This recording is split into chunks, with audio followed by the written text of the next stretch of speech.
They say a picture tells 1,000 words, but in this particular picture, I can only think of one.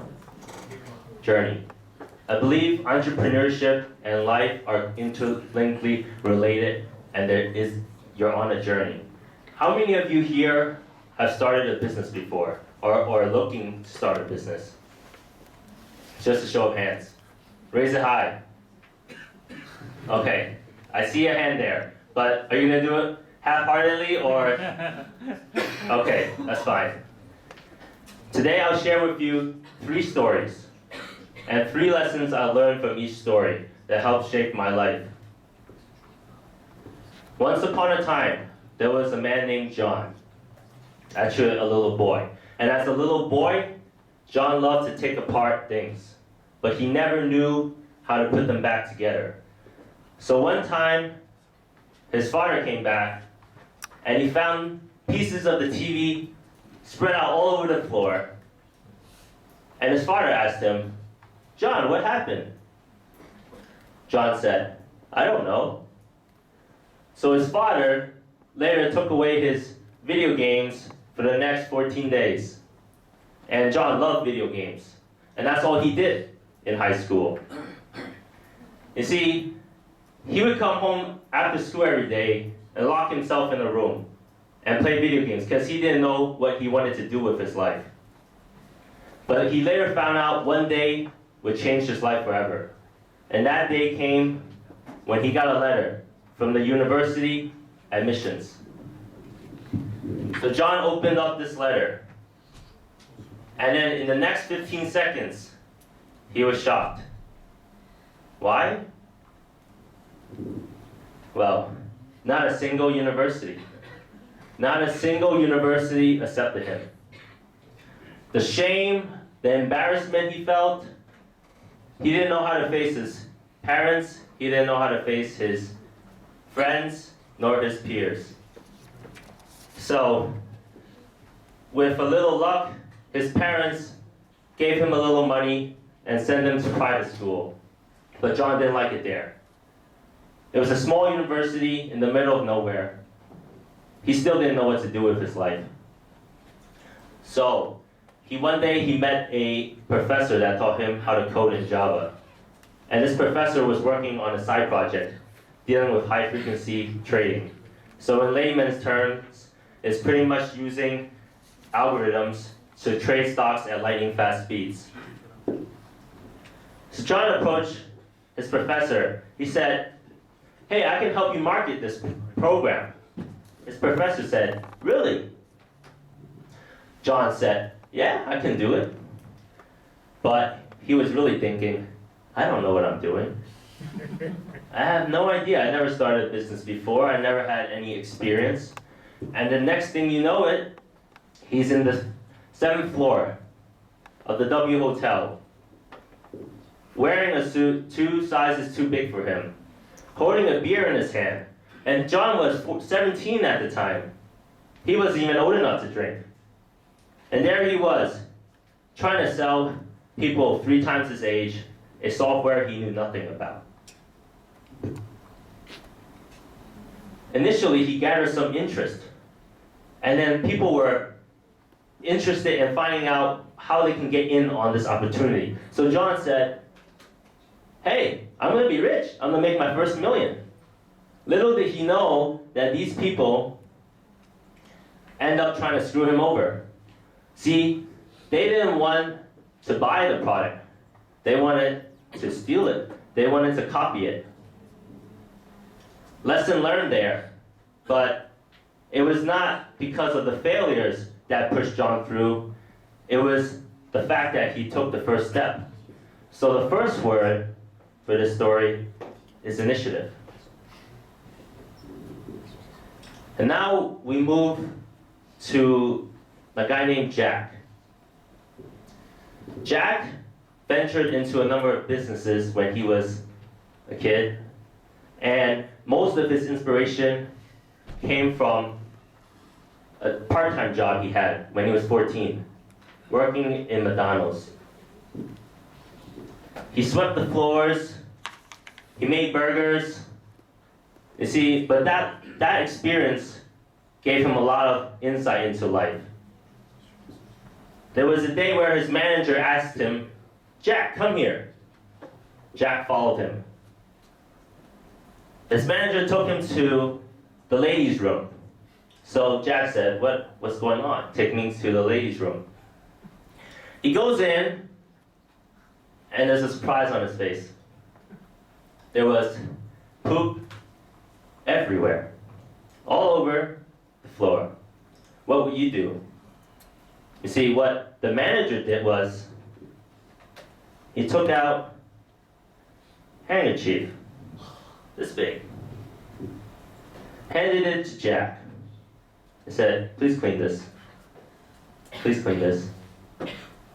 So Jack got on his knees and he started wiping it. Wiping the poop off the floor. Jack was devastated. At the same time, he was liberated. Because he told himself from that day onwards, he would not work like a dog to build someone else's dream. So he said, "Never again. Never again." And this persistence, this reason, pushed him to keep going in the face of failure. So the next word I will use is reasons. And finally, we get to a gentleman named Raymond. But we won't talk about Raymond's story. Rather, we will talk about his father's story and how his father influenced him to become an entrepreneur. See, his father grew up on a farm. He didn't have much, he didn't even have shoes to wear. Every day he would till the fields. Every day he would spend 2 hours walking up a hill, walking down just to go to school, and the same going back. But he didn't give up.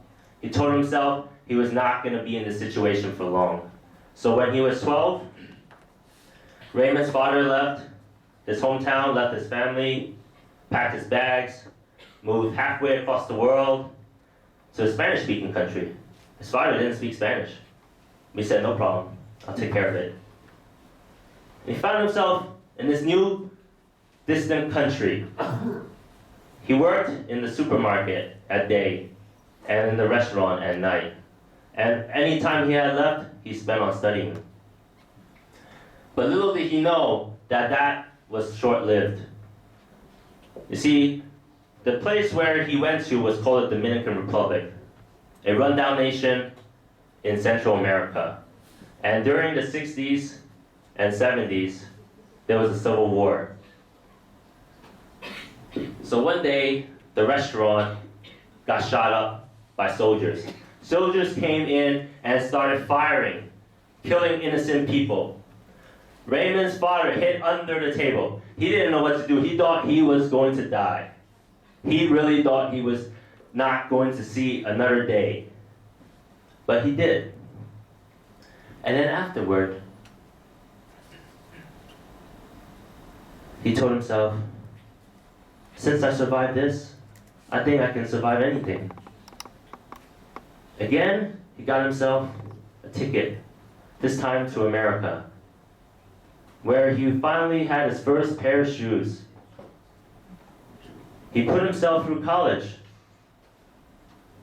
For some reason, he graduated even half a year early.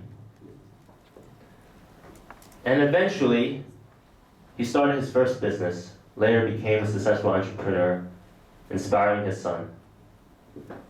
What word would I use for this?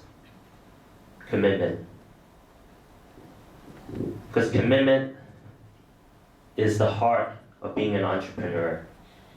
Now, I can tell you, you may think that these 3 stories come from 3 different people, but they actually come from one. And that person is in this room talking to you. You see, when I started growing up, I was a terrible student. I didn't do well in school. I just wanted to find out what I like to do and do it. And that's what I did. So getting started was really the first step. And a lot of people say, I don't have the resources. I don't know the right people. I don't have any ideas. How do I start? But you don't know. You never know until you start. You miss all the shots you don't take. And they say, what if I fall? Well, what if you fly? And what if you fly? Now, say you already got started. You did some research, you got an idea, you found a group of people, and you're on your way. What now? You gotta have enough reasons. You need to know your why. Why do I do it? If I'm just trying to make money, I can just go and work in an investment bank. Why work this hard? Why go without sleep for several days for something I don't know that's gonna work or not? Because if you're not willing to risk the unusual, you have to settle for the ordinary. If your why is strong enough, the how will show up. A lot of people ask, how do I do it? But if you have the why, the how will show up. It's really, that's really the core of it. And when you know your why, it'll allow you to keep going. Because it's hard. No one said it was going to be easy. But is it worth it? That's up to you to decide. And what goes behind it is just straight commitment. Just straight commitment. There's a lot of people that make excuses and say, hey, I have this to do, I have to do this for my parents. What would people think of me? But if your reason's big enough, it'll take care of the excuses. It doesn't matter. When you're committed, whatever it takes. If I have to sleep more nights, if I have to study more, if I have to learn from more people, whoever I have to learn from, I'll do it.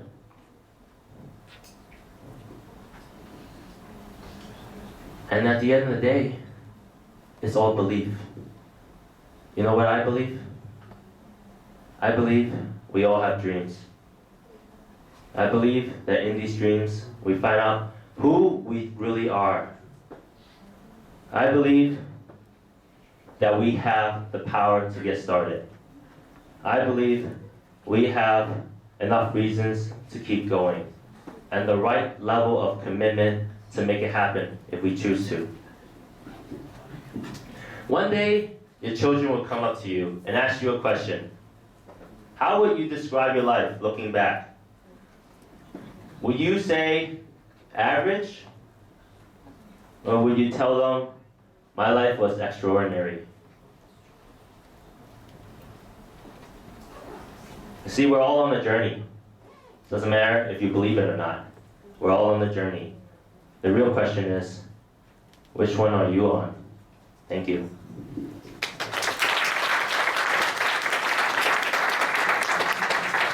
Thank you, Gilbert. And the same small souvenir, which is related to IT area. Thank you. University. Okay. Yes. 1, 2, 3. Okay. Any question to Gilbert? He started a business in Hong Kong. What kind of business?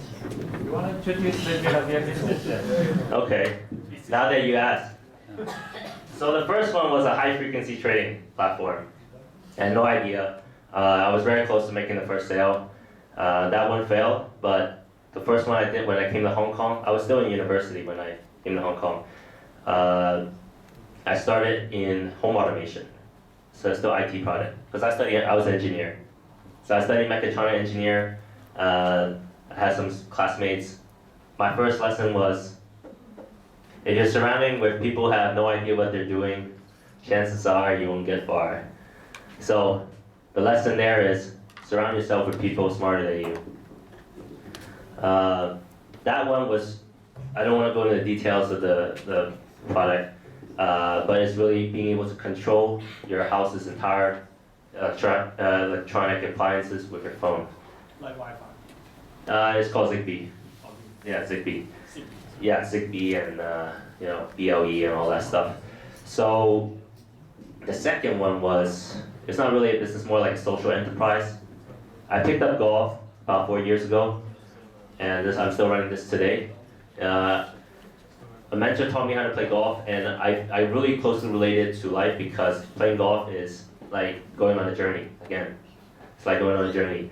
And you'll overcome a lot of obstacles, a lot of things that come along, water, wind, cliffs, and overcoming them requires a lot of patience, requires a lot of discipline, and it's really, again, it's not about what you create at the end that matters, not the result as much as the process, the journey, and the person you become ultimately. It's a very spiritual thing. And for the golf society, why I started that was I couldn't find anyone to play golf with, so I started my own society.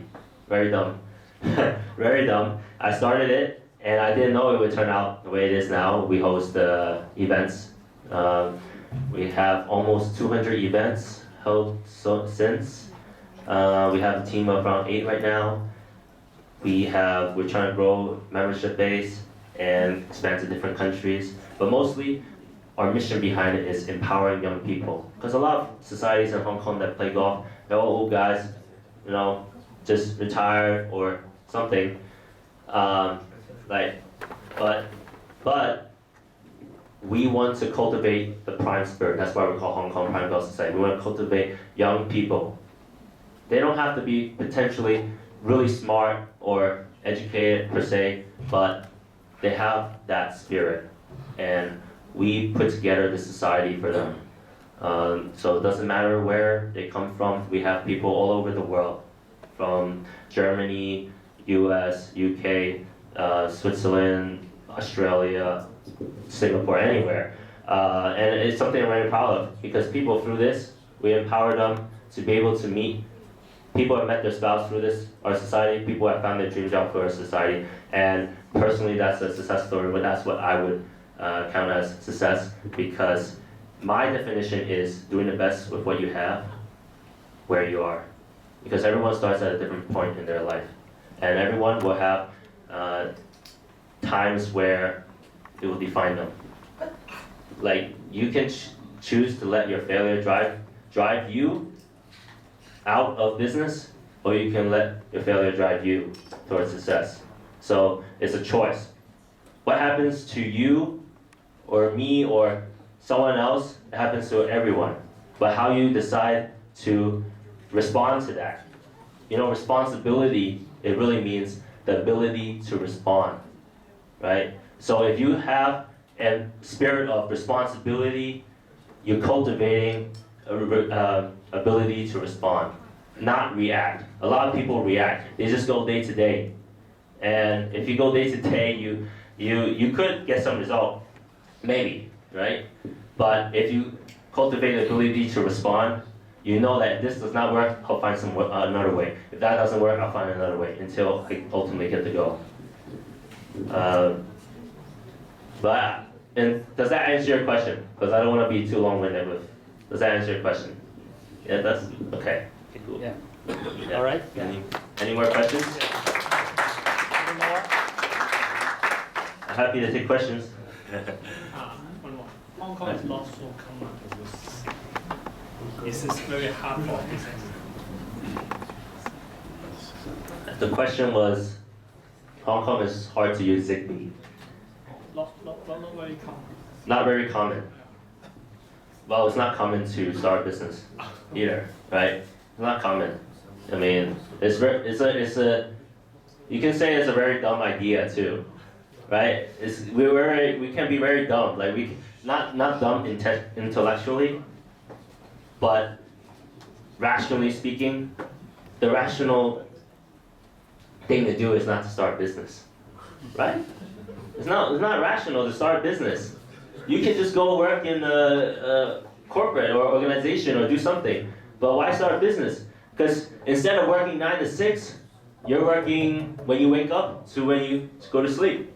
Like you see all this Mark Zuckerberg, Bill Gates, all of that. I mean, they work hard too. And Bill Gates didn't take a single day off in his 20s, not even one day. So it's the commitment. It's who you are as a person.